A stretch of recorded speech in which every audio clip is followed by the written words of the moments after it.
Hello friends, welcome to our YouTube channel Physio Gyan. Myself Dr. Suchit and I'm going to talk to you about art of history taking today. So, what are the important aspects we will going to cover today? So, first is why it is important. Okay. The next part is fundas in it. And third part is tip about history taking. Okay. Now next lecture in part 2 we are going to discuss about the other part of it, that condition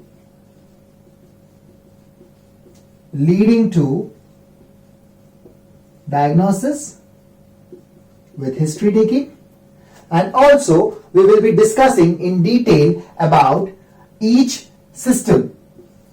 Okay. So we are going to discuss about each system, condition, tip about it, fundas, why it is important, and also we will be summarizing it in our part 2 lecture. Okay. So let's start with why it is important. Okay. Now, when patient comes to you, once the patient comes to you, so we are going to do a consultation. Okay. So now he is going to come to you. We are going to take a demographics. Okay. Then it comes to a history taking. Now, why it is important? Again, why important? Now, when I'm talking about this neurological examination, which is important for your diagnosis. Okay. So, history taking plays a fundamental role in your neurological examination, and neurological examination leads to your diagnosis. Now, from that point, I can say history taking is essential for your diagnosis. Got it? So, the next part of history taking, what is the important aspects and how we are going to lead it further in a comprehensive way in part 2 lecture. Now, first part is your present history. Okay? Which is your HOPI. Now, I'll write it over here, HOPI. Commonly used term by all the students and all the practitioners of physical therapy. So, first is present, that is your HOPI. The next one is your past history, okay, which falls under your medical, okay, surgical and drug history. So, medical history, surgical history and drug related history. The third part is your social history. So it covers many parts. We are going to just see the examples how it can lead to our diagnosis over here. Okay.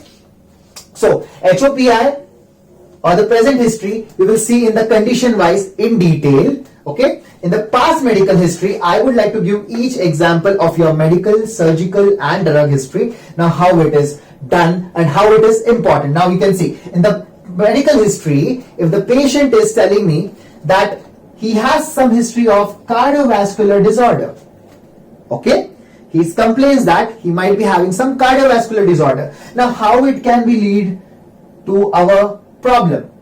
Maybe stroke. Maybe it may lead to our neurological disorder like stroke. Okay. In condition like in surgical history, according to surgical history, the person is telling me that he has undergone some decompression surgery. Yes. Okay. So there is some cord compression. Cord का compression हुआ है, जिसके वजह से वो बोल रहा है मुझे पैराप्लीजिया है और या पैरापेरेसिस है या फिर वीकनेस है दोनों पैरों में. He can say in that way. So walking से हमको पता चला. तो ये सब एक कनेक्शन है. तो उसने बोला मुझे डिकम्प्रेशन सर्जरी हुआ है, मैं पैराप्लीजिया में जा सकता हूं. I can understand in that way. Now, when I'm talking about drug history, for example, if the patient is mostly on like anti-epileptic drug, okay, so he will say most of the time I feel drowsy. So I'll ask him, do you take any anti-epileptic drug?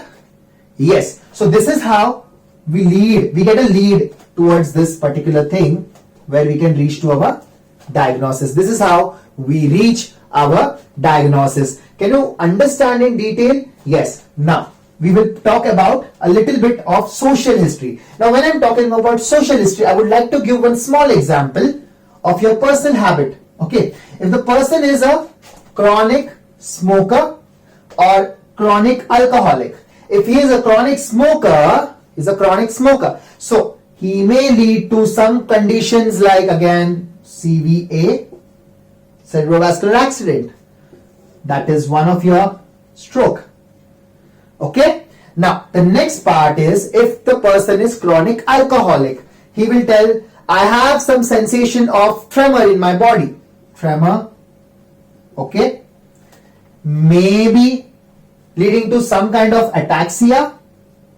Okay. So this is a type of leading towards the history, like leading towards the diagnosis with the help of our history taking. Okay. So these are the examples. I hope you understood this clearly. Okay. So we have discussed about past. We have discussed about social history, which is with pertaining with the personal history. Okay. We have discussed in detail about that. About this, we will discuss in later. About the present illness, we will discuss comprehensively with other two in the next part of our lecture. So now I am talking about my fundas. Okay. Now what is my first funda? The first funda is attentive listening. Okay. Attentive listening. Now why it is important? We need to understand patient problem properly. So it should not go into error.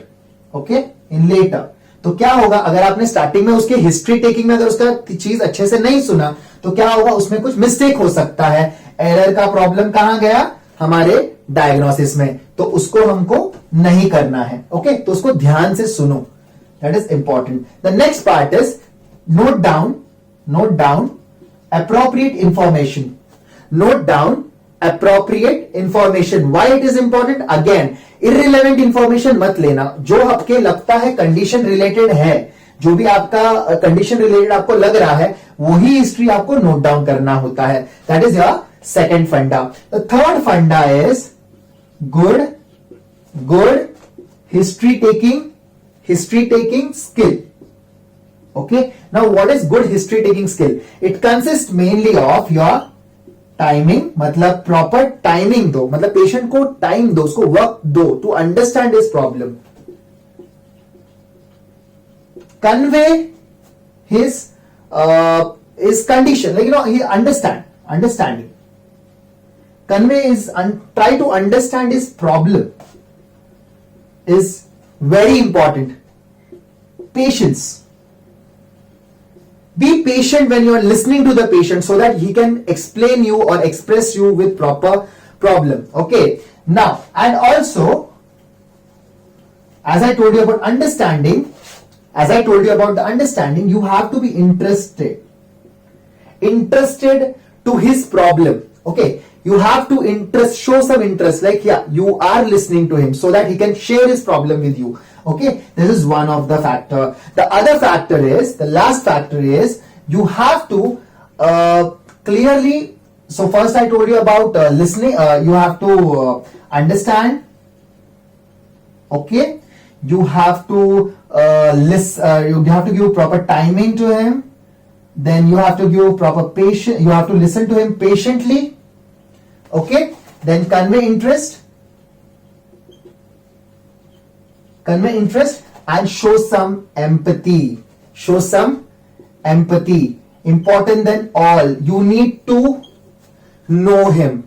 You have to show him that you are with him for whatever problem he is in. So this will give you a good history.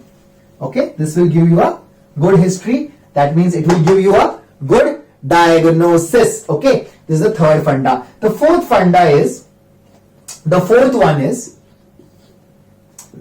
one is native language.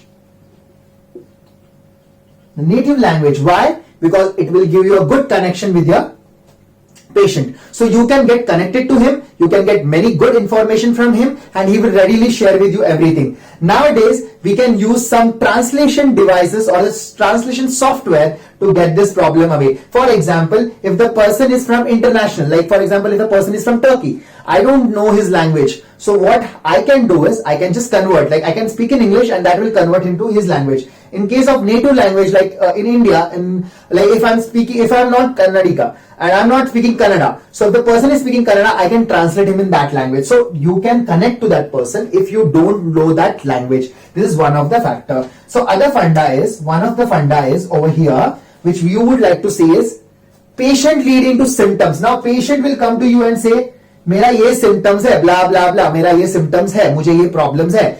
Don't go by his symptoms because it will again mislead.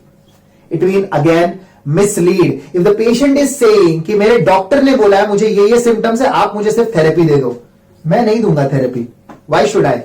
I will examine you and I will give the therapy. This should be your words to him. Okay, so this is the fifth funda. Never go by patient symptoms. The last funda here is, if the patient is not able to express his feelings, or if patient is not able to speak well, so what you can do is you can take a help from his caregiver, you can take a help from his family person, or you can use the other faculty of your sister faculty, that is your speech therapy faculty. So what you can do, your speech therapist can help you to understand patient's problem by giving them a good prop. So you will get a better multidisciplinary approach in your assessment as well, in your examination as well. So you can start with those things. If you have a good provision, yes, take help from your speech therapist to understand what question you have from your patients. So attentive listening, okay, appropriate information, good history taking skill, native language, okay, proper symptoms. Don't go by patient symptoms. Again, I'm telling you, don't go by patient symptoms. And the last one, if the patient is having any language issue, a patient is having any speaking issue, then you can go ahead with talking to their family member or caregiver. Okay, this is the fundas of our history taking. I think again this will help you a lot. Now the last one for today's part 1 lecture is tip. Now what is a tip? What tip I want to give it to you? So as a student, I always had a problem, or every time my friends and my students, I was a teacher, so my student used to ask me like, sir हम लोग report पढ़े या नहीं पढ़े, या फिर हम लोग डायग्नोसिस के सोच के हम लोग ये करें. सो मुझे ये बोलना है to all my viewers that never read history. आपका जो रिपोर्ट होता है आप कंप्लीटली मत पढ़िए. Never do it, never do it. Why? It will cause a big bias. It will cause a big bias. Why I am telling you this? क्योंकि आप फिर वही डायरेक्शन में सोचोगे. आप बोलोगे कि नहीं ये डायग्नोसिस है इसका, तो ये सिम्टम्स उसको होना ही चाहिए. यहां पे आपका पूरा गलत जाएगा, पूरा गलत जाएगा. So see a record, okay, but minimum information देखो and then go for in detail information. Okay, so in today's lecture I'm going to conclude this with proper understanding why I'm doing this, what is the importance of present, past and social history, that is personal one. I've told you about fundas, and again I'm going to revise in the next I'm going to summarize in the part 2 lecture, and I've told about the tip that never read the report completely. Take a proper examination, observe them and then read the reports and just try to go for your clinical significance. Never go for it. So avoid bias to lead your diagnosis. Thank you so much for listening to me. I would like to tell you that please like our video, subscribe it, and please click a bell icon below that. Thank you.